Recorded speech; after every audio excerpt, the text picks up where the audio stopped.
Ridho Febri. Tafadhol.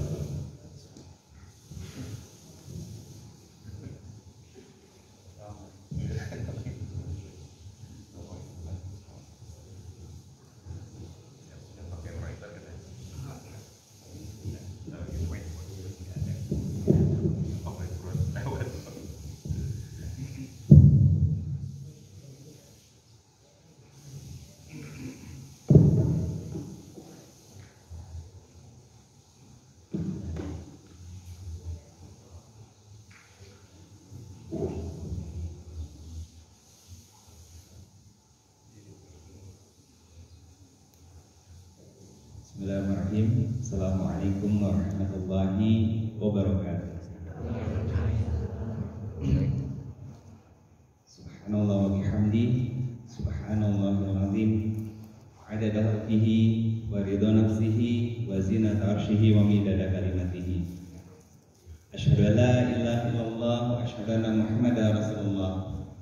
Allahumma shalli ala sayyidina Muhammad. Assalamu alayka ya Rasulullah sallallahu alaihi wasallam wa ala alihi wa ashabihi ain tabi'um bisan ila yaumiddin. Rabbi a'udzubika min hamazati syayatin wa a'udzubika rabbi yahdurun. Subhanaka la ilma lana illa ma 'allamtana innaka antal alimul hakim. Sadaqallahul azim wa sadaqa Rasulullah sallallahu alaihi wasallam. Alhamdulillah, puji syukur kehadirat Allah Subhanahu wa taala. Pada pagi hari ini Allah izinkan kita untuk berkumpul bermajelis dengan majelisnya orang-orang saleh, majelisnya para nabi dan rasul, majelisnya orang-orang terpilih. Dan semoga dengan duduknya kita di sini bisa menambah keimanan dan ketakwaan kita kepada Allah Subhanahu wa taala. Amin. Salawat dan salam semoga senantiasa tercurahkan kepada Rasulullah Muhammad sallallahu alaihi wasallam, sesosok yang sangat luar biasa menginginkan keselamatan bagi kita semuanya. Semoga kesempurnaan cinta, kerinduan yang luar biasa dari Rasulullah sallallahu alaihi wasallam kepada kita semuanya berbalaskan pulang dengan cinta yang sempurna, dengan kita menjaga setiap sunnah-sunnah Rasulullah sallallahu alaihi wasallam dan mempelajari tentang bagaimana beliau hidup. Karena ayah bunda sekalian yang insyaallah dirahmati Allah Subhanahu wa taala, mencintai Rasulullah sallallahu alaihi wasallam enggak hanya sebatas kita baca sholawat.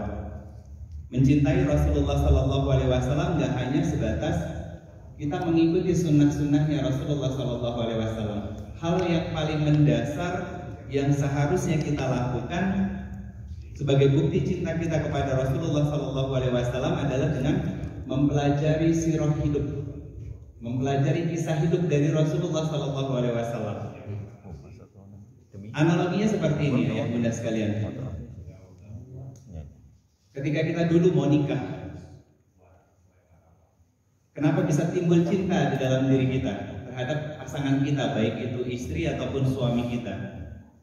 Karena kita mengenal calon pasangan kita tersebut, dari kebiasaannya seperti apa, keluarganya bagaimana, apa yang disuka, apa yang nggak disuka, pendidikannya seperti apa, hubungan secara sosialnya bagaimana, dan lain sebagainya. Sehingga muncul ketertarikan. Dari ketertarikan itu kemudian berbuahkan rasa cinta kepada calon pasangan kita tersebut. Pertanyaan sederhana dari saya, sudah sejauh mana kita mempelajari kisah manusia yang akan menyelamatkan kita ketika tidak ada lagi nanti syafaat kecuali dari beliau sallallahu alaihi wasallam? Dusta kita mengaku cinta sama Nabi tapi nggak pernah tahu kisah hidupnya seperti apa. Karena apa? Semuanya sudah dijelaskan dan dijabarkan oleh para ulama di dalam sirahnya Rasulullah sallallahu alaihi wasallam, dan itu sangat kompleks. Dari bagaimana Rasulullah sallallahu alaihi wasallam menjadi dirinya, menjadi seorang ayah, menjadi seorang suami, menjadi seorang sahabat, bahkan menjadi seorang pemimpin. Semuanya lengkap. Tinggal pertanyaannya, mau nggak sih kita mempelajari itu? Jangan sampai nanti ketika kita bertemu dengan Rasulullah Sallallahu Alaihi Wasallam, ketika kita ditanya tentang apa bukti engkau mencintaiku, berapa banyak hafalan Quranmu, berapa banyak hadis-hadis yang kau hafal, dan bagaimana kau mengenalku, ternyata kita nggak mengenal Rasulullah Sallallahu Alaihi Wasallam, jangan sampai kita malah nggak diakui sama umatnya Rasulullah Sallallahu Alaihi Wasallam. Ayah bunda sekalian, sholat dirahmati Allah Subhanahu Wa Taala, yang saya cintai, saya hormati Dewan DKM dari Masjid Baitul Jannah dan seluruh ayah dan bunda serta teman-teman santri rumah tahfiz. Ya. Semoga senantiasa dijaga, diberkahi, dirahmati, diampuni, serta diridhoi oleh Allah Subhanahu Wa Taala atas segala aktivitas yang dilakukan sampai nanti Allah panggil kita dalam kondisi terbaik, yaitu kondisi husnul khotimah. Amin. Ayah bunda sekalian, sholat dirahmati Allah Subhanahu Wa Taala. Alhamdulillah, saya Ridho Febri, saya tinggal di bumi Panyawangan, di Cileunyi. Alhamdulillah. Dulu waktu masih zaman sekolah, saya salah satu fansnya Kang Ucai. Waktu beliau masih di kehidupan yang lalu. Dan alhamdulillah atas izin Allah juga, saya pernah berdakwah bareng dengan beliau seperti yang disampaikan oleh beliau tadi di Bekasi. Waktu itu bareng sama teman-teman Bikers Subuhan, kita bisa silaturahim dan alhamdulillah berkat cerita dari beliau juga saya bisa memasukkan anak saya di sekolah yang sama dengan sekolah anaknya beliau. Alhamdulillah. Ayah bunda sekalian, sholat dirahmati Allah Subhanahu Wa Taala. Izinkan saya sedikit bercerita dan saya mohon izin. Ayah semua, bunda sekalian, anggap saya sebagai seorang anak. Anggap saya sebagai seorang anak yang sedang belajar berdakwah. Jadi, kalaupun nanti ada kebaikan yang bisa saya sampaikan dengan izinnya Allah, anggap itu sebagai sebuah ilham dari Allah Subhanahu Wa Taala yang disampaikan melalui lisan saya, yang ayah dan bunda sekalian anggap saya sebagai seorang anak yang sedang belajar, dan semoga apa yang saya sampaikan nanti bisa menambah keimanan dan ketakwaan kita kepada Allah Subhanahu Wa Taala. Ayah bunda sekalian, salat dirahmati Allah Subhanahu Wa Taala. Pagi hari ini saya coba untuk sedikit mengupas tentang hakikat dari takwa. Karena kita banyak mengetahui bahwa takwa itu mengerjakan sesuatu yang Allah perintahkan dan meninggalkan segala sesuatu yang Allah larang. Pertanyaannya sederhana. Apakah orang-orang yang di lapas Sukamiskin itu mereka adalah orang-orang yang bertakwa? Karena pada kenyataannya mereka melakukan apa yang Allah perintahkan. Walaupun sesekali mereka melakukan apa yang Allah larang. Sehingga pas lagi apesnya mereka ketangkap, kemudian dimasukkan ke dalam lapas Sukamiskin. Bahkan orang-orang yang bergelarkan haji, orang-orang yang paham tentang agama, itu istirahatnya di sana. Mereka pun sholat, mereka punya hafalan Quran. Pertanyaannya, apakah takwa sesederhana itu? Tidak sesederhana kalimat mengerjakan apa yang Allah perintahkan dan meninggalkan apa yang Allah larang. Tidak sesederhana itu, ayah sekalian. Kalau kita mau sedikit membedah tentang kalimat takwa, maka kita membuka Al-Quran. Ayat kedua dari surat kedua, Zalikal kitabul la raiba fihi hudal lil muttaqin. Allah sudah memberikan kepada kita Al-Quran sebagai petunjuk bagi orang-orang yang bertakwa. Seharusnya muncul di dalam diri kita bahwa kok bisa di awal-awal Al-Quran Allah sudah bicara tentang kebenaran Al-Quran, sekaligus memberitahu bahwa Al-Quran yang saya turunkan ini petunjuk, pedoman hidup buat orang yang mau sampai pada derajat ketakwaan di sisi Allah Subhanahu Wa Taala. Muncul pertanyaan, siapa mereka yang bertakwa itu ya Allah? Kok mereka spesial banget sampai dikasih buku petunjuk hidup? Ayah bunda sekalian, segala sesuatu yang diciptakan pasti punya manual booknya, pasti punya buku panduannya. Dan kita diciptakan oleh Allah Subhanahu Wa Taala punya buku panduan yang namanya Al-Quran. Maka Allah juga menjawab di ayat selanjutnya ketika kita bertanya tentang siapa yang orang-orang yang bertakwa itu. Allazina yu'minuna bil ghaib. Kalau secara tekstualnya artinya adalah mengimani segala sesuatu yang gaib. Pernah nggak kita bertanya siapa yang gaib itu? Kita lari balik lagi ke zaman waktu pelajaran waktu SD dulu. Apa itu? Rukun iman yang 6. Semuanya gaib. Dari kita beriman kepada Allah, beriman kepada malaikat-malaikatnya Allah, beriman kepada kitab-kitabnya Allah, nabi dan rasulnya Allah, hari kiamat, qada dan qadarnya Allah Subhanahu wa taala. Pernah nggak bertanya, why? Kenapa? Karena ayah bunda, pertanyaan why, 5W 1H, pertanyaan why itu esensinya akan besar menjawab kepenasaran di dalam diri kita, dan insya Allah kita akan dapat jawabannya. Kenapa harus kita beriman kepada Allah Subhanahu wa taala? Ternyata Allah juga yang jawab di dalam Al-Quran. Di surat ke-7, surat Al-A'raf ayat 172, Alastu birabbikum, bukankah aku adalah Rabbmu, kata Allah. Kenapa yang digunakan adalah kata Rabb, bukan Alastu birahmanikum? Karena Allah punya nama Ar-Rahman. Alastu bimalikikum, karena Allah Al-Malik. Kenapa yang digunakan adalah Alastu birabbikum? Karena kata Rabb itu mencakup semua nama dan sifat Allah, yang artinya Alastu birabbikum, bukankah aku yang sudah menghidupkanmu, bukankah aku yang kelak akan mematikanmu, bukankah aku yang memberikan rizki kepadamu, memberikan kehidupan bagimu, memberikan penjagaan atas segala musibah yang akan terjadi di dalam hidupmu, dan lain sebagainya. Ketika sadar seperti itu, maka akan muncul cahaya iman di dalam diri kita dan meyakini bahwa qalu bala syahidna, betul ya Allah, Engkau adalah Rabbku, maka persaksikan bahwa aku adalah hambamu. Dan ternyata dialog ini terjadi bukan saat kita sudah lahir, ayah, bukan saat kita sudah tumbuh besar dengan akal yang sempurna, belum, ayah, tapi saat kita masih di dalam rahim ibu kita. Dialog ini sudah terjadi. Faktanya begitu lahir ceprot, oe, terus tumbuh besar, kita banyak yang ingkar atas nikmat-nikmatnya Allah. Apa buktinya? Sholat subuh selalu didominasi oleh bapak-bapak. Sedangkan anak-anak mudanya kemana? Ayah sekalian, punten, saya mau tanya deh. Ayo kita jawab jujur. Seandainya hari ini kita meninggal, kira-kira anak laki-laki kita yang sekarang lagi tidur di rumah, bisa nggak dia jadi imam kita nyolatin jenazah? Enggak.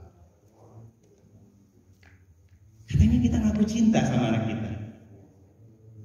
Kita udah nitipin nama dengan nama terbaik. Dalam doa kita, ya Allah, karuniakanlah aku anak-anak yang soleh dan solehah. Rabbana hab lana min azwajina wa dzurriyyatina qurrata a'yun waj'alna lil muttaqina imama. Ketika sholat subuh kita jalan sendiri ke masjid. Lucu kita tuh Pak, lucu kita tuh Bunda, punya mimpi tinggi tapi actionnya cuman sebatas ujung kuku. Bukankah Rasulullah SAW sudah menyampaikan kepada kita bahwa 3 aset terbaik ketika kita meninggal nanti adalah salah satunya anak-anak yang soleh dan soleha. Kalau ternyata kita punya anak-anak yang perempuan, didik anak-anak perempuan kita dengan pendidikan yang baik. Jangan bangga ketika anak kita pacaran, Pak.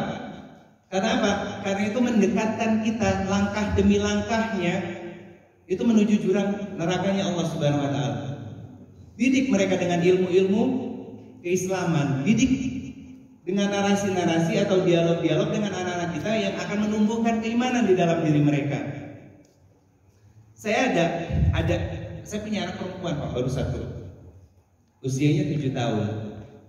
Suatu ketika anak saya pernah cerita, karena sering Aisyah ini ngobrol sama saya kalau pas lagi mau tidur, pasti ngajak ngobrol. Salah satu ceritanya begini Pak, ayah, kakak kan suka es krim. Kira-kira nanti di surga ada es krim enggak? Jawab apa Pak? Ada atau enggak? Ada. Ada atau enggak? Ada. Ada. Kalau nanti dia tumbuh dewasa, dia ingat dengan dialog itu, ayah mana dalilnya kalau di surga itu ada es krim? Bohong ternyata kita Pak. Saya nggak jawab ada dan nggak jawab enggak. Tapi saya narasikan dengan bahasa yang sederhana. Sayang, di surga itu semua kenikmatan terkumpul. Jangankan yang diminta, yang baru terbesit atau terlintas di pikiran kita, itu nanti akan Allah hadirkan. Artinya apa? Nggak diminta aja datang, apalagi diminta. Terus ayah nanti di surga sholat nggak? Kan kita di dunia sering sholat nih, suka ayah kan suka ngajak kakak sholat, bunda juga suka ngajak kakak sholat. Nanti di surga bakal sholat lagi nggak ya? Semua capek, lelahnya kita cuma di dunia saja. Karena nanti di akhirat, di surganya Allah Subhanahu Wa Taala, kita cuma tinggal senangnya, tinggal bahagianya. Kayak kakak lagi main di luar sama teman-teman, kakak ketawa-ketawa, kakak kejar-kejaran sama teman-teman dan lain sebagainya. Itu yang akan kita lakukan nanti di surganya Allah Subhanahu Wa Taala. Oh gitu ya ayah ya. Itu dialog iman Pak. Dan anak akan cepat masuk nasihat-nasihat seperti itu ke anak-anak kita kalau bisa kita menarasikan tentang dialog iman kepada anak-anak kita. Dan ini adalah tugasnya ayah. Ini baru mukadimah sebenarnya ya. Ini tugasnya ayah. Bicara tentang dialog antara orang tua dengan anak di dalam Al-Quran, kurang lebih jumlahnya ada sekitar 17. 14-nya itu dialog antara ayah dan anaknya.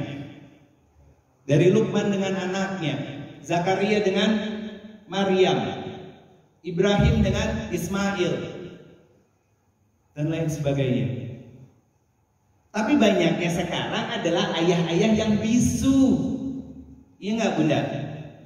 Iya nggak? Banyaknya ayah-ayah yang bisu, benar nggak?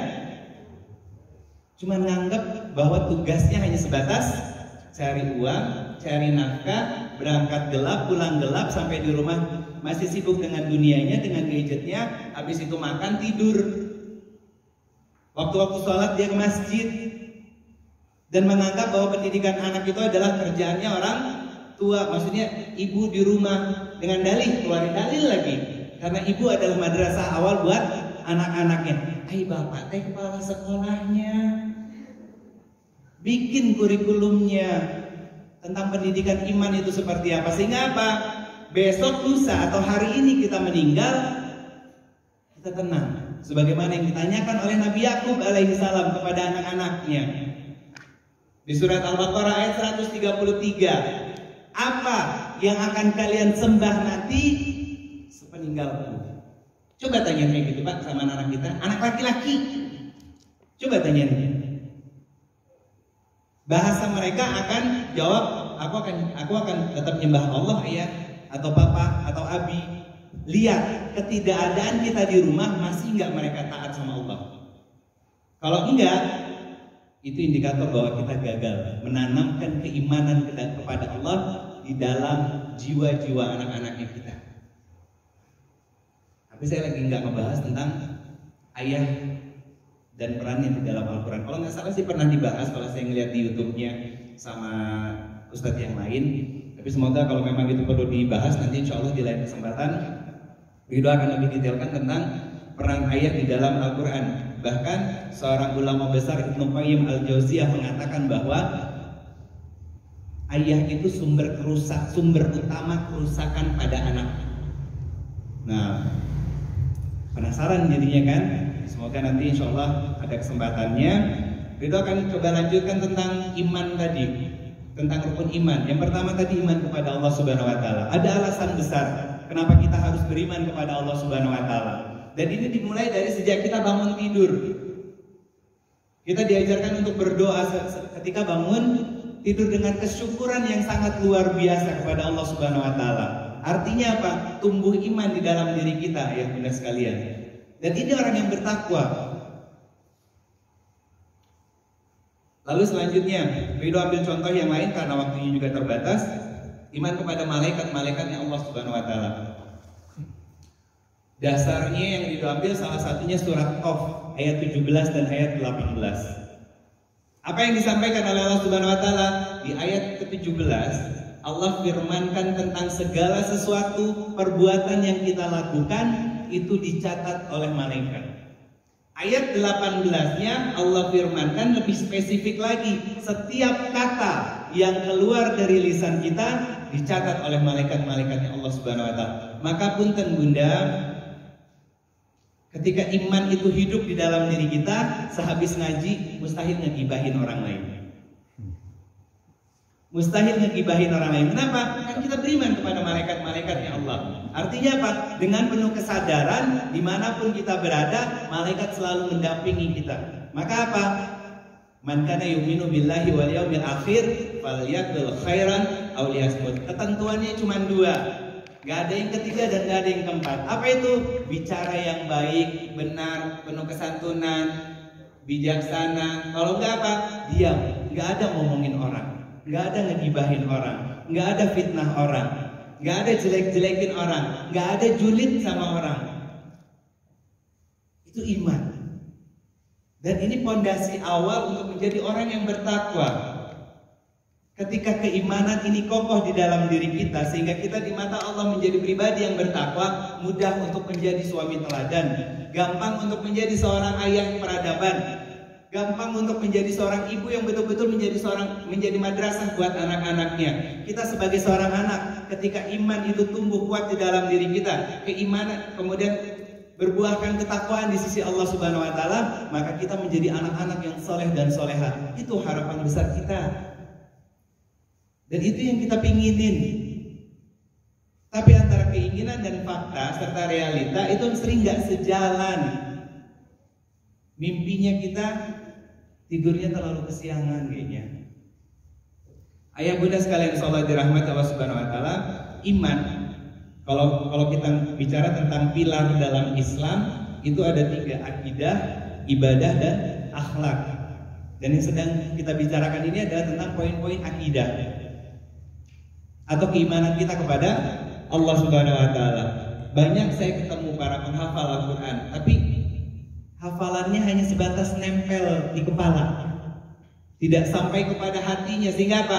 Akhlaknya buruk, zalim sama orang lain, nggak sayang sama ayah dan bundanya. Saya berharap insya Allah adik-adik di rumah tahfiz yang ada di Baitul Jannah ini adalah para penghafal Quran yang insya Allah soleh dan soleha, dan memang mendedikasikan dirinya untuk Al-Quran, untuk Allah, untuk investasi akhirat bagi orang tua kita semuanya. Ayah bunda sekalian insya Allah dirahmati Allah Subhanahu wa taala. Lalu saya nggak ngebahas tentang satu demi satu karena masih ada yang tentang ibadah dan akhlaknya yang mau saya kupas sedikit. 2 saja tadi. Kesadaran tentang bahwa Allah melihat, Allah Al-Basir, Allah mendengar, Allah As-Sami'. Mustahil kita melakukan kemaksiatan. Contoh sederhana aja, iman itu tumbuh di dalam diri kita. Masuk masjid tadi kita pakai kaki kanan. Itu kalau iman. Sadar iman itu kesadaran kalau saya mengartikannya. Tumbuh di dalam diri kita, maka sebelum masuk masjid tadi selain berdoa, kita melangkah masuknya pakai kaki kanan, ayah. Bukan pakai kaki kiri, karena ini rumahnya Allah, bukan toilet. Begitu keluarnya juga dengan posisi yang terbalik, keluar dengan kaki kiri. Nanti pakai sendal, pakai kaki kanan. Ketika melepasnya, dimulai dengan kaki kiri dan lain sebagainya. Itu iman. Dari hal yang remeh-temeh seperti itu, kalau kita bisa menjaganya, maka insya Allah yang besar pun mudah untuk kita jaga. Tapi dari hal yang sederhana itu nggak bisa kita jaga, jangan harap kita bisa menjaga yang besar di kemudian hari. Karena pembiasaan dari hal yang sederhana. Selanjutnya tentang hal ibadah. Kenapa disebutkan ibadah? Apa yang diinginkan oleh Allah Subhanahu wa taala setelah allazina yu'minuna bil ghaib wa yuqimunas shalah? Kenapa yang disebutkan di sini adalah sholat? Karena sholat adalah ibadah yang memang difirmankan, diperintahkan oleh Allah Subhanahu wa taala secara khusus. Perintah yang lain melalui firman-Nya Allah. Tapi untuk ibadah sholat, Allah mengundang Rasulullah Shallallahu alaihi wasallam secara langsung. Dan saya mungkin kalau yang kerja kantoran paham tentang KPI, Key Performance Indicator. Dan KPI tertinggi bagi seorang yang beriman itu adalah sholat.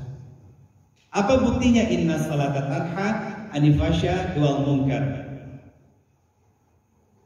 Itu yang Allah firmankan di surat Al-Ankabut ayat 45. Kenapa juga sholat? Sholat yang seperti apa? Kenapa? Banyak orang yang masuk penjara, mereka sholat. Banyak orang yang julid, mereka juga sholat. Masih ngomongin orang, jelek-jelekin orang, mereka juga sholat. Yang korupsi waktu, korupsi dana, makan anggaran dan lain sebagainya, itu pun adalah orang-orang yang sholat. Dan kita sebagai seorang ayah, itu pun adalah ayah-ayah yang sholat. Tapi kenapa kita masih melakukan kemaksiatan? Terus sholat yang seperti apa yang bisa mencegah dari diri kita dari fasya dan mungkar? Allah Subhanahu wa taala firmankan di surat Toha ayat 14, Innani anallah la ilaha illa ana fa'budni wa aqimis sholata li dzikrihi. Ini dialog antara Nabi Musa alaihissalam dengan Allah Subhanahu wa taala di Bukit Tur Sina. Aku adalah Allah, kata Allah. Tiada Tuhan selain aku, maka fa'budni, sembahlah aku. Kan tanya kita, how ya Allah? Gimana caranya? Wa aqimis sholat. Oke, saya kerjakan sholat, saya sholat, tapi kenapa sholat saya belum bisa mencegah perbuatan keji dan mungkar ya Allah? Saya masih zalim sama istri saya masih suka marah-marah sama istri saya. Bahkan sebagai seorang istri, lebih seringnya berdandan keluar rumah ketimbang di dalam rumah. Selesai pengajian, pulangnya masih ngomongin orang. Nongkrong di kafe masih suka gibah orang dan lain sebagainya. Saya sudah sholat ya Allah. Sholat yang seperti apa? Lizikrihi. Sholat yang sampai pada derajat berzikir kepada Allah Subhanahu wa taala. Nah, esensi zikir itu apa ya? Esensi zikir itu apa? Ingat dan sebut. Jadi zikir bukan hanya mengingat Allah, tapi juga menyebut Allah. Mengingat Allah di dalam hati, menyebut melalui lisan kita. Sehingga apa? Ketika kita berdiri, sebelum mengucapkan takbir, kita sudah mengingat bahwa kita akan menyembah Allah, akan bersilaturahim dengan Allah. Dan Allah Maha Besar. Ketika mengucapkan kalimat Allahu Akbar, itu betul-betul sudah diyakini di dalam hati kita bahwa Allah itu Maha Besar. Sehingga sebagai sebuah contoh, seorang sahabat Abu Bakar Asy-Siddiq ketika mengucapkan takbir bergetar seluruh tubuhnya. Ditanya oleh sahabat yang lain, wahai Amirul Mukminin, kenapa setiap mengucapkan takbir tubuhmu bergetar seluruhnya? Dijawab oleh beliau, karena hal yang paling aku takutkan ada dunia di dalam diriku sehingga mengindahkan kebesaran Allah yang Maha Besar. Gimana dengan kita? Ketemu kunci yang lupa entah di mana, biasanya di dalam sholat. Sholat Jumat pakai sendal atau sepatu baru di tempat yang asing, pasti kepikiran itu dan lain sebagainya. Pikirannya ngawang-ngawang. Tadi saya suka imam subuh kita di rakaat kedua baca surat Al-Mu'minun ayat 1 sampai 11. Qad aflahal mu'minun. Aflah, beruntung, bahagia, kemenangan bagi orang-orang yang beriman. Kok bisa mereka bisa beruntung, bisa menang? Ayat keduanya, mereka sholat dalam kondisi khusyuk. Artinya apa? Dalam sholatnya dia berzikir kepada Allah. Dalam sholatnya di hatinya mengingat Allah, lisannya membaca ayat-ayatnya.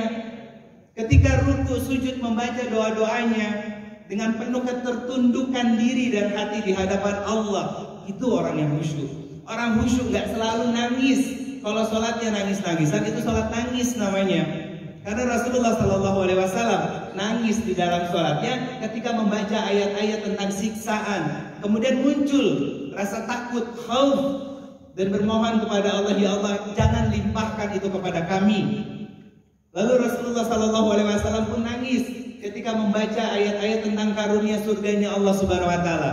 Muncul rasa roja, harap kepada Allah Subhanahu wa taala dan bermohon kepada Allah, ya Allah karuniakanlah kepada kami. Itu zikir, Pak. Karena paham dengan apa yang dibacanya. Jangan sampai kayak yang difirmankan oleh Allah Subhanahu wa taala di surat An-Nisa ayat 43. La taqrabus shalah wa antum sukara hatta ta'lamuna faqulu. Jangan kalian mendekati sholat sedangkan kalian dalam kondisi mabuk, nggak paham dengan apa yang dibaca. Dari takbir, ruku, sujud, bolak-balik, salam, nggak paham dengan apa yang dibacanya. Maka Allah firmankan juga, celakalah orang-orang yang sholat. Di surat Al-Ma'un. Celaka, yang sholat aja masih celaka. Apalagi yang nggak sholat, itu nggak masuk kategori. Kita yang sholat selama ini, coba cek diri kita, sudah berapa banyak sholat kita yang betul-betul menghadirkan hati kita, sehingga sholat kita sampai pada titik berzikir kepada Allah Subhanahu Wa Taala. Coba kita cek. Bisa jadi justru malah banyak yang lalainya kita dalam sholat. Maka wajar sesampainya di rumah itu gambaran asli dari sifat kita, ya bunda sekalian. Rumah itu gambaran asli dari sifat kita. Dan ini buah dari ketaatan dan ketundukan kita kepada Allah Subhanahu Wa Taala. Mungkin kita kelihatan baik di luar, punya posisi dan kedudukan, dihormati karena pangkat dan jabatan kita. Tapi di rumah kita tetaplah seorang suami, kita tetaplah seorang ayah. Dan kita lihat hasil dari pendidikan sebagai seorang ayah plus suami. Siapa? Istri dan anak. Karena Rasulullah Sallallahu Alaihi Wasallam menyampaikan, khairukum li ahlihi, wa ana khairukum li ahlihi. Sebaik-baiknya kalian adalah kepada keluarga kalian, dan aku, kata Rasulullah Sallallahu Alaihi Wasallam, yang paling terbaik di antara kalian kepada keluarga. Jadi Pak, bunda sekalian, ridho kalau bersilaturahim dengan siapapun, yang Ridho lihat adalah akhlaknya, bukan retorikanya. Karena bicara tentang retorika dan sekedar ilmu, punten, iblis jauh lebih pandai berretorika, iblis jauh lebih berilmu. Tapi punya akhlak nggak? Ketika Allah perintahkan untuk sujud kepada Adam, bukan sujudnya sebagaimana kita makhluk kepada Allah. Kalau bahasa anak gaulnya respect lah ya. Ini saya tuh punya ciptaan baru, sok atuh respect sama dia. Apa yang dilakuin sama iblis? Nggak mau sujud. Anak khairu minhu. Saya lebih baik daripada dia. Sifat itu ternyata sampai kiamat nanti itu nempel dan nggak kerasa ada di dalam diri kita. Apa buktinya? Nggak mau mendidik anak dengan baik. Gak mau mengajak istri untuk jadi istri-istri yang solehah dan lain sebagainya. Itu sifat-sifat makhluk yang terlaknat oleh Allah Subhanahu Wa Taala itu nempel, tapi tanpa kita sadar di dalam diri kita. Bahkan kita ngerasa bahwa diri kita lebih baik, apalagi pulang umroh, pulang haji, gak mau nengok kalau gak dipanggil Pak Haji. Ya Allah ya Rabbi. Padahal biasanya dipanggil Bapak. Apalagi baru punya ilmu sedikit, sering diskusi, sering sharing, nggak mau kalau nggak dipanggil Ustaz. Ya Rahman. Ada gambaran sederhana begini ya, bunda sekalian. Iblis itu wujudnya nggak nyata, tapi sifat sombongnya nyata. Sedangkan manusia wujudnya nyata, tapi sifat sombongnya sering nggak terasa. Ya apa ya? Iya. Dan ciri orang sombong ketika tahu itu salah dinasehatin, baper Pak. Baper itu bukan kalangan untuk perempuan atau ibu-ibu aja. Bapak-bapak juga kena. Ketika dinasehatin, dikasih tahu, diingetin, malah balik marah. Contoh sederhana, lihat di rumah. Ketika kita salah, ayah, kan sudah waktu sholat. Kok ayah masih sibuk dengan pekerjaan aja sih? Kok nggak ditinggalin sih? Nanti kira-kira pekerjaan ayah bisa nganterin ayah ke surga Allah nggak? Itu kita punya pilihan Pak, antara meninggalkan pekerjaan, meninggalkan gadget, bergegas untuk mendatangi Allah Subhanahu Wa Taala, atau tar dulu tuh nak, ini lagi tanggung. Kamu masih kecil, sok-sokan nasehatin papa. Padahal rajin ke masjid. Tapi kalau perilaku dan akhlak di rumahnya seperti itu, iman itu belum menghujam kuat di dalam dirinya. Sholatnya belum mengantarkan dirinya dari fasya dan mungkar tadi. Sholatnya masih hanya sebatas seperti orang yang mabuk. Bismillahirrahmanirrahim. Allahu Akbar. Biasanya kejadian kayak gitu kapan? Kita makmum belum selesai ruku, imam udah sujud. Pas kapan? Padahal salah satu rukun sholat adalah tumak ninah. Tumak ninah itu tenang, kokoh berdiri. Tumak ninah itu. Lah kalau kita sholat yang 23 rakaat dalam waktu setengah jam, tumak ninah nggak kira-kira Pak? Enggak. Saya nggak sedang membahas fikihnya. Tapi saya sedang membahas tentang apa yang disampaikan oleh Allah Subhanahu Wa Taala di dalam Al-Quran, bahwa banyak dari kita yang sholat hanya sebatas sholat, melepas kewajiban, sholatnya kayak orang mabuk, nggak paham dengan apa yang dibaca, nggak kokoh dia berdirinya. Orang mabuk kan keloyangan berdirinya, nggak kokoh dia berdiri. Sehingga apa? Karena dia tidak menjaga Allah di dalam sholatnya, maka ketika di luar sholatnya Allah pun enggan untuk menjaganya. Ini fakta yang terjadi. Sebelum ke yang terakhir, bagian akhlak, dan ini merupakan buah dari akidah yang benar, maksudnya keimanan yang tumbuh di dalam diri kita. Lalu kesadaran iman itu dijaga di dalam sholat. Kenapa saya sebut kesadaran iman dijaga dalam sholat? Kan kita sholat dalam kondisi sadar. Sebelum mengucapkan takbir Allahu Akbar, kita membangun kesadaran bahwa kita sedang ingin bersilaturahim dengan Allah. Allah yang memberikan kehidupan bagi kita, Allah yang memberikan rizki bagi kita, Allah yang akan kita sembah saat itu. Sebagaimana yang selalu kita ulang-ulang baca, Iyyaka na'budu wa iyyaka nasta'in. Hanya kepada Allah kita na'budu, menghambakan diri kita dengan cara yang mengerjakan sholat dengan cara yang sesempurna mungkin, meninggalkan sisi-sisi dunia ketika kita hendak bersilaturahim dengan Allah Subhanahu Wa Taala. Sholat itu mi'rajnya kita kepada Allah Subhanahu Wa Taala. Bukan mi'raj secara fisik Pak, tapi hati kita yang mi'raj kepada Allah Subhanahu Wa Taala, bersilaturahim kepada Allah Subhanahu Wa Taala melalui hati kita, paham dengan apa yang dibaca, ruku, sujud, paham dengan apa yang dilafalkan, sampai salam bolak-balik. Maka insya Allah sesampainya di rumah akan menjadi orang-orang yang soleh dan solehah, suami yang soleh, ayah yang soleh. Indikatornya begitu Bunda. Kalau ada apa-apa, suami kita ngomongnya sembarangan, keras, kasar, ada kemungkinan besar sholatnya sedang bermasalah. Tapi suami saya sholatnya tepat waktu, Ridho, di masjid lagi. Tapi kalau ngomong gue, kalau nggak gue, ya jangan. Pergi deh, maka kalau Betawinya dan lain sebagainya. Ngelakuin sesuatu kalau nggak diapresiasi, baper, marah. Jadi nggak mau bantu lagi, ya ada masalah sama sholat. Ada masalah sama iman. Kalau sholat bermasalah, pasti imannya juga bermasalah. Ayah bunda sekalian sholat dirahmati Allah Subhanahu Wa Taala, sesederhana itu ternyata indikator keimanan seseorang dilihat dari sholatnya. Selain itu juga sholat yang pertama kali akan dihisab oleh Allah Subhanahu Wa Taala nanti. Ketika sholat itu sempurna dalam artian bukan jumlahnya,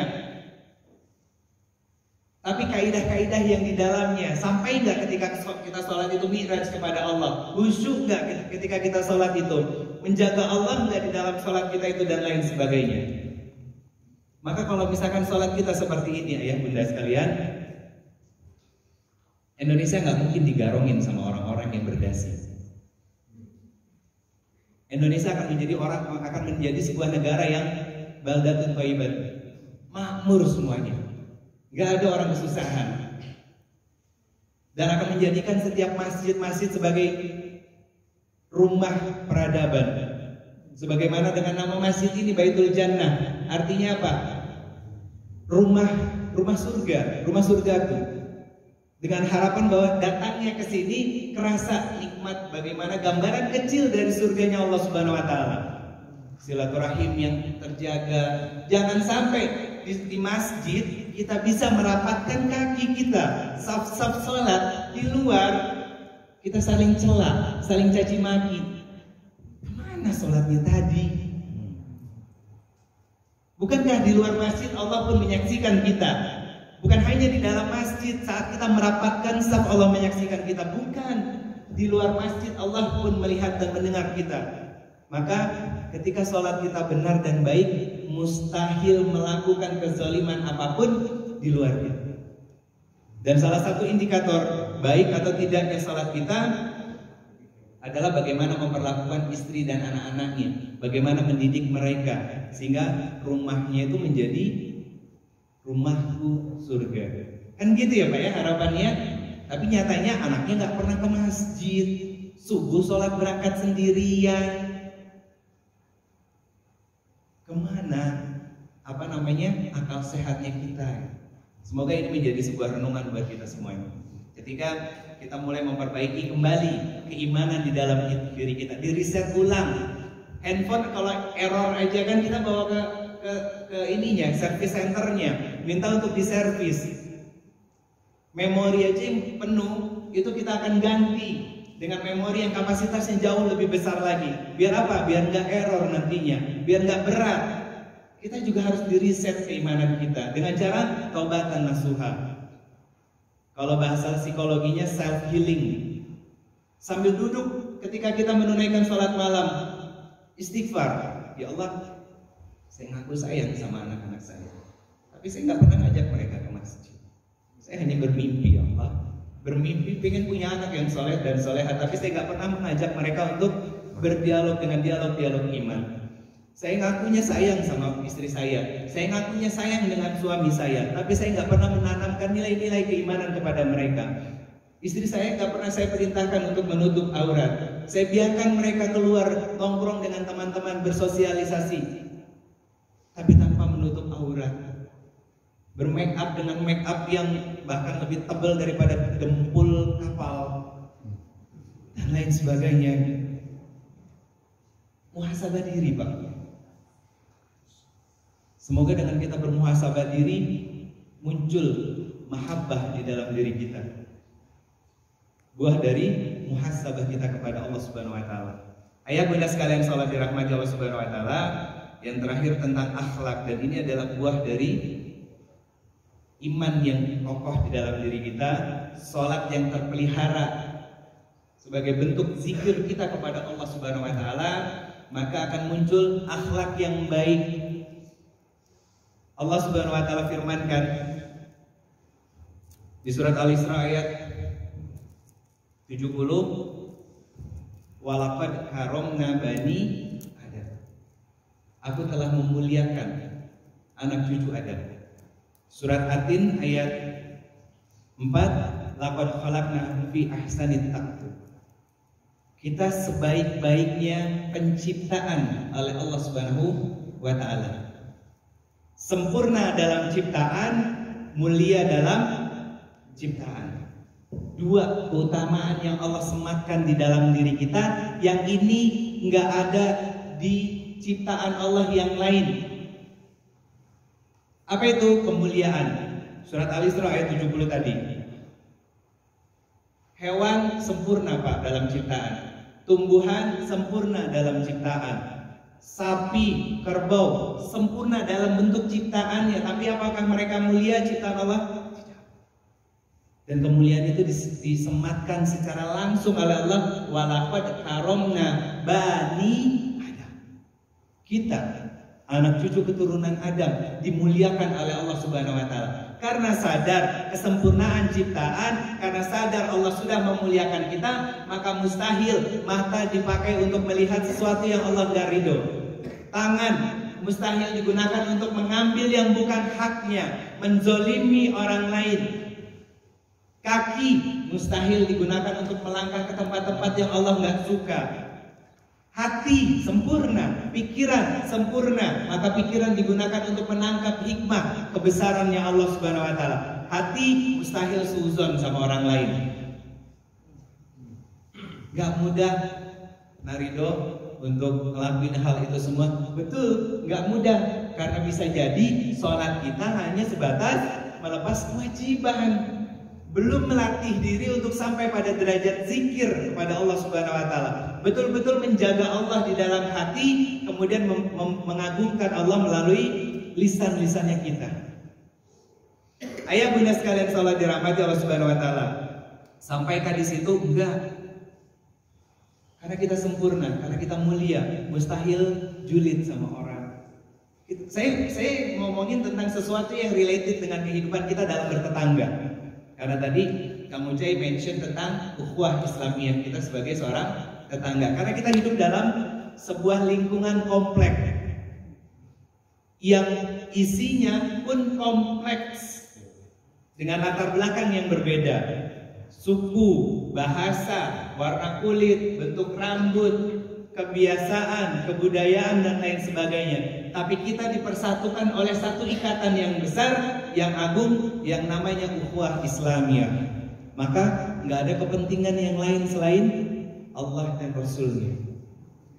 Nggak ada kepentingan yang lain selain kepentingan Allah dan Rasulnya. Maka wujud asli sebagai bentuk ketertundukan kita kepada Allah dan Rasulnya adalah bertetangga dengan baik. Tetangga kanan kiri tahu namanya, sering bertegur sapa, ya walaupun cuma hanya sebatas Pak, gimana kabar? Udah selesai, berpisah lagi.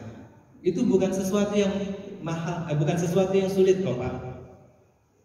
Tapi menjadi sulit dan mahal karena kita nggak membiasakannya. Karena kita memang juga nggak dekat dengan Allah.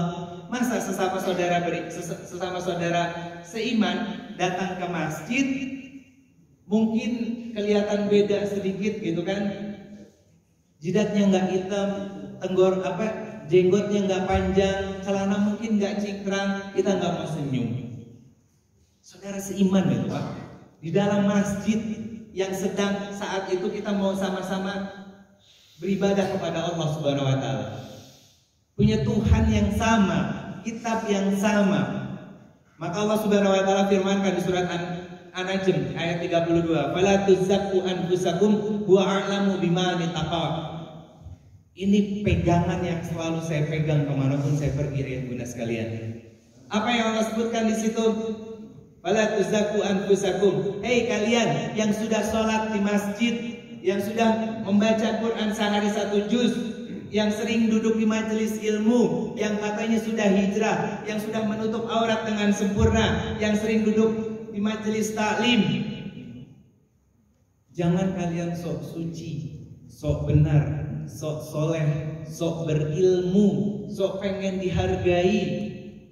Allah, bukan kata saya Pak.